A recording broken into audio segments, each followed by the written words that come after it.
Welcome back to Axon classes. आज इस video lecture में हम डिस्कस करने वाले हैं अबाउट मेटाबॉलिज्म और मेनली इस वीडियो लेक्चर में हम ये देखेंगे कि एनाबॉलिज्म और कैटाबॉलिज्म में क्या डिफरेंस है। तो let's begin our discussion with the definition of metabolism कि मेटाबॉलिज्म आखिरकार होता क्या है। The sum total of all the chemical reactions that are occurring inside the living organism is known as metabolism. तो मेटाबॉलिज्म जितनी भी केमिकल रिएक्शंस होती हैं लिविंग सिस्टम के अंदर उन्हीं सबको हम मेटाबॉलिज्म कहते हैं। और मेटाबॉलिज्म जनरली दो पार्ट में डिवाइड किया गया है, one is known as anabolism and another one is known as catabolism. तो इन दोनों का डिफरेंस इस वीडियो में हम बहुत क्रिस्टल क्लियर आइडिया के साथ समझने की कोशिश करेंगे। तो एनाबॉलिज्म का बेस्ट एग्जांपल है दैट इज फोटोसिंथेसिस और कैटाबॉलिज्म का बेस्ट एग्जांपल है रेस्पिरेशन। ठीक है, जैसे हम बचपन से पढ़ते आ रहे हैं कि फोटोसिंथेसिस और रेस्पिरेशन दोनों ही बहुत ज़्यादा इंपॉर्टेंट और वाइटल प्रोसेस हैं for the survival of the cell. तो चलिए बेसिक हम बात करते हैं कि फोटोसिंथेसिस आखिरकार होता क्या है। तो फोटोसिंथेसिस की जनरल इक्वेशन ये है कि 6 molecules of CO2 combines with 6 molecule of water in the presence of sunlight, chlorophyll plus में enzyme leads to the formation of glucose that is C6H12O6 plus में 6 मॉलिक्यूल्स ऑफ ऑक्सीजन। तो ये हम बचपन से पढ़ते आ रहे हैं अबाउट फोटोसिंथेसिस। अब इसके अंदर सभी देखते हैं तो ये सिंपल मॉलिक्यूल है दैट इज CO2 H2O दोनों ने कंबाइन किया in presence of sunlight, in presence of chlorophyll and enzymes. तो उन्होंने सिंथेसिस करवा दिया किसका, ग्लूकोज का या फिर शुगर का। प्लस में ऑक्सीजन रिलीज हुई, ये ऑक्सीजन रिलीज कर दी जाती है प्लांट्स के द्वारा आउटसाइड एनवायरनमेंट में। अब हम डिफरेंस देखते हैं। पहला डिफरेंस देखते हैं कि एनाबॉलिज्म के अंदर complex material are produce from the simple one. ठीक है, एनाबॉलिज्म और कैटाबॉलिज्म का ये बहुत ज़्यादा एडवांटेज है कि ये दोनों जो प्रोसेस हैं ये बिल्कुल एंटागोनिस्टिक हैं। एंटागोनिस्टिक का मतलब ये है ये दोनों प्रोसेस एक दूसरे के अपोजिट हैं। अगर हम किसी भी एक प्रोसेस को अच्छे से समझ लेते हैं तो दूसरे प्रोसेस को हमें एज इट इज अपोजिट करके लिखना है। ठीक है, तो पहला जो पॉइंट हमने डिस्कस किया था that is complex material are produce from the simple one, कि जो शुगर है वो एक कॉम्प्लेक्स मटेरियल है या फिर कॉम्प्लेक्स सब्सटेंस है, यानी complex material oblique complex substances are produce from the simple one that is CO2 and H2O। ठीक है, तो ये हो गया पहला डिफरेंस।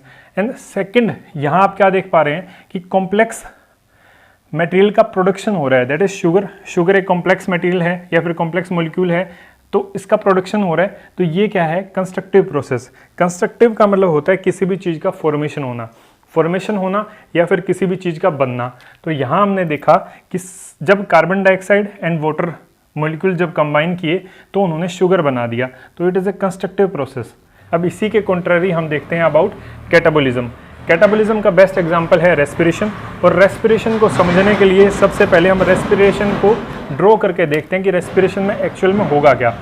अब रेस्पिरेशन का जो प्रोसेस है इसके अंदर जो ग्लूकोज या फिर जो शुगर जो हमारी बनी थी यानी C6H12O6 ये जो बनी थी इसका ऑक्सीजन की प्रेजेंस में ब्रेकडाउन होगा।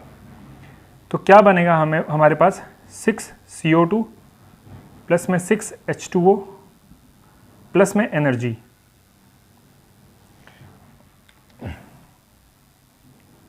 ठीक है, ये प्रोसेस है किसका, रेस्पिरेशन का। और रेस्पिरेशन के अंदर भी एंजाइम्स यूज होंगे और जितने भी प्रोसेस होंगे ना सेल के अंदर उनके अंदर एंजाइम तो इन्वॉल्व होगा ही, ये तो नेचुरल सी बात है। तो यहाँ एनर्जी रिलीज होगी दैट इज यहाँ देखोगे तो आपने क्या देखा कि जो शुगर जो हमारा बना था in the process of anabolism और फोटोसिंथेसिस, इसका क्या हुआ, डिस्ट्रक्शन हुआ या फिर इसका क्या होगा, ब्रेकडाउन हो गया इन सिंपल फॉर्म्स के अंदर। चलिए अब देखते हैं क्या है कि simple substances are produce from the complex one, यानी इसे हमने क्या कहा था, शुगर जो बना था इन्हें कॉम्प्लेक्स मॉलिक्यूल कहा था। अब इसी कॉम्प्लेक्स मॉलिक्यूल का ब्रेकडाउन हुआ इनटू द सिंपल सब्सटेंसेस, तो ये क्या हो गया, एक डिस्ट्रक्टिव प्रोसेस, यानी इसके अंदर क्या हुआ, ब्रेकडाउन हुआ है। नेक्स्ट डिफरेंस की तरफ हम मूव करते हैं that is anabolism is used to store energy. अब इस पॉइंट को समझने के लिए हमें इसी एग्जांपल को दोबारा लेते हैं। जब ये शुगर बना, यहाँ देखोगे आप शुगर बना और यहाँ यही शुगर ब्रेकडाउन हुआ। ठीक है, इसी शुगर का ब्रेकडाउन हो रहा है। प्लस में यहाँ रिलीज क्या हुई, एनर्जी।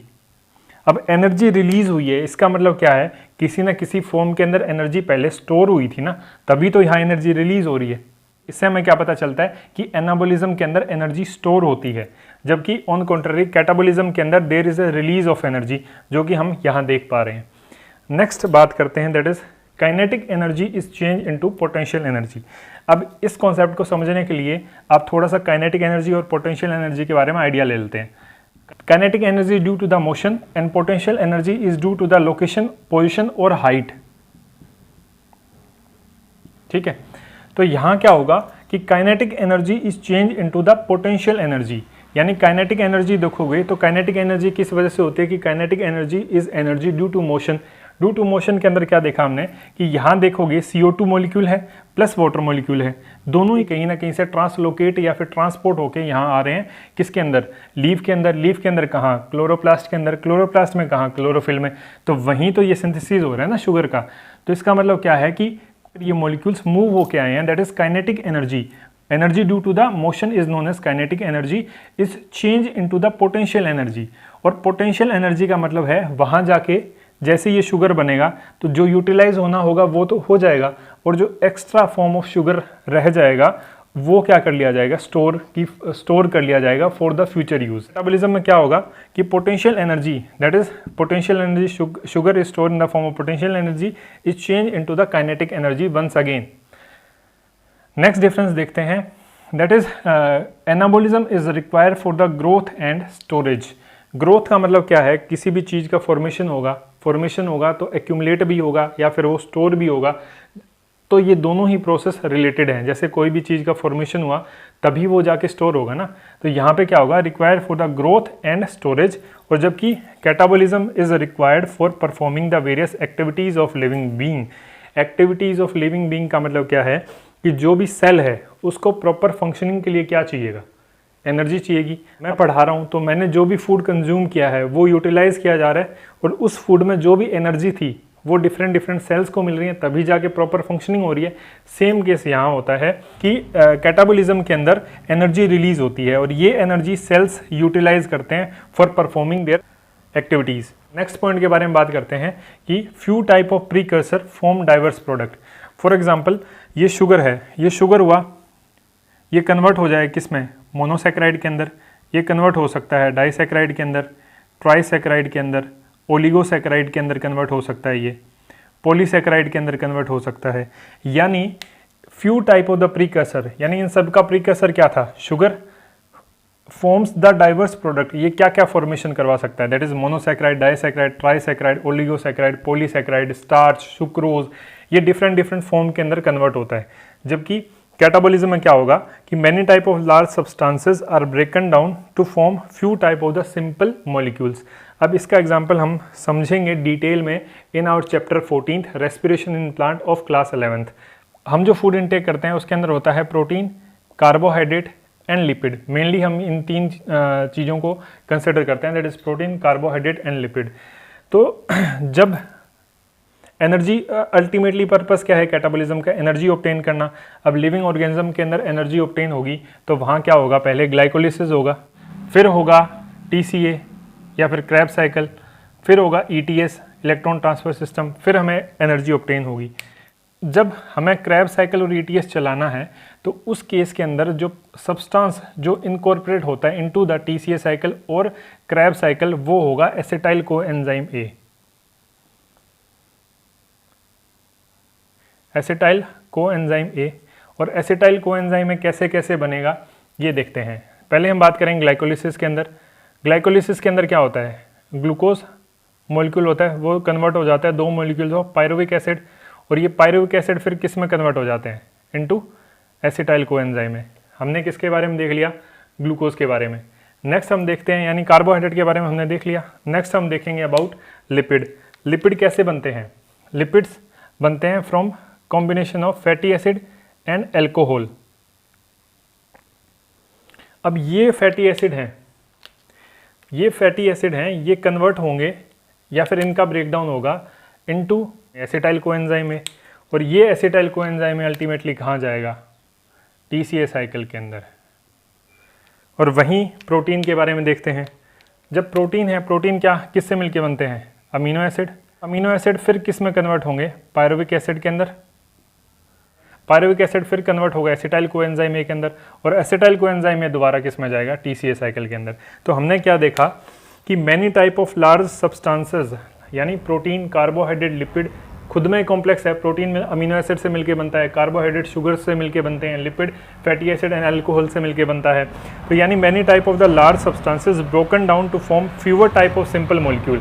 यानी फ्यूअर सिंपल मॉलिक्यूल क्या हुआ? पायरुविक एसिड, और पायरुविक एसिड कन्वर्ट हुआ एसिटाइल कोएंजाइम ए के अंदर, फिर TC और ETS से जाके हमें ऑब्टेन हुई एनर्जी, जो कि बेसिक रिक्वायरमेंट होती है किसी भी सेल की फॉर इट्स प्रॉपर फंक्शनिंग। तो ये हो गया कॉन्सेप्ट क्लियर। नेक्स्ट हम बात करते हैं, नेक्स्ट डिफरेंस की बात करते हैं, that is anabolism represent reaction divergence. Reaction divergence, divergence का मतलब क्या है? किसी भी एक पॉइंट से स्टार्ट होगा और वो डिफरेंट चीजें बना देगा। इसको हम डिटेल में डिस्कस करेंगे in our chapter evolution of class 12th chapter number 7। तो इस प्रोसेस को क्या कहते हैं? डाइवर्जेंस। मतलब एक पॉइंट था, उस पॉइंट से डिफरेंट चीज़ें बन गई। फॉर एग्जांपल ये शुगर था, फोटोसिंथेसिस से बना, ये कन्वर्ट हो गया monosaccharide, disaccharide, trisaccharide, oligosaccharide, polysaccharide, sucrose, है ना। तो इन फॉर्म के अंदर कन्वर्ट हो गया। जबकि कन्वर्जेंस के अंदर क्या होगा कि डिफरेंट चीज़ें एक जगह पे आके कन्वर्ट हो जाएंगी या फिर एक्यूमुलेट हो जाएंगी। जैसे कि हमने इस केस में देखा था कि प्रोटीन हो, चाहे कार्बोहाइड्रेट हो, चाहे लिपिड हो, जब ये क्रैब साइकिल में एंटर करेगा तो इसे एसिटाइल कोएंजाइम ए के अंदर कन्वर्ट होना ही पड़ेगा। तो catabolism represent the convergence reaction and anabolism represent the divergence of the reaction. चलिए हम फटाफट एक बार जल्दी से इनके डिफरेंस को सम अप कर लेते हैं कि anabolism is defined as the process in which the complex material are produced from the simple one. On contrary the simple substance are produced from the complex one in catabolism. Anabolism is a constructive process or catabolism is a destructive process. Anabolism is used to store the energy and catabolism is used to release the energy. In anabolism, kinetic energy is changed into the potential energy, and in catabolism, potential energy is changed into the kinetic energy. Anabolism is required for the growth and storage, and catabolism is required for performing the various activities of the living cell, because energy is liberated in catabolism in a stepwise and in a regulated manner. ये ध्यान रखना, एकदम से सारी energy release नहीं होती है। जो एनर्जी रिलीज होगी वो एक स्टेप वाइज प्रोसेस के अंदर होगी। नेक्स्ट डिफरेंस है few type of precursor form the diverse product, जो हमने यहाँ देखा, and many type of the large substance broken down to form fewer type of the simple molecule, जो कि हमने यहाँ देखा। फाइनल पॉइंट है anabolism represent the reaction divergence and catabolism represent the reaction convergence. Example है anabolism का photosynthesis और catabolism का एग्जाम्पल है रेस्पिरेशन। तो ये हमने देख लिया complete differences between anabolism and catabolism. If you like the video then please do hit the like button and subscribe to our channel for more updates. और जितने भी सोशल मीडिया हैंडल्स हैं उन सभी के लिंक्स आप डिस्क्रिप्शन में दिए हैं, जाके कनेक्ट हो जाओ ताकि कोई भी इंपॉर्टेंट अपडेट्स मिस ना करो। और साथ ही साथ जैसे ही ये चैप्टर कंप्लीट होगा तो हम अपने टेलीग्राम चैनल पे पोल कंडक्ट करवाएंगे और उसी पोल के बेसिस पे ये डिसाइड होगा कि नेक्स्ट चैप्टर कौन सा हम करेंगे। तो थैंक यू सो मच।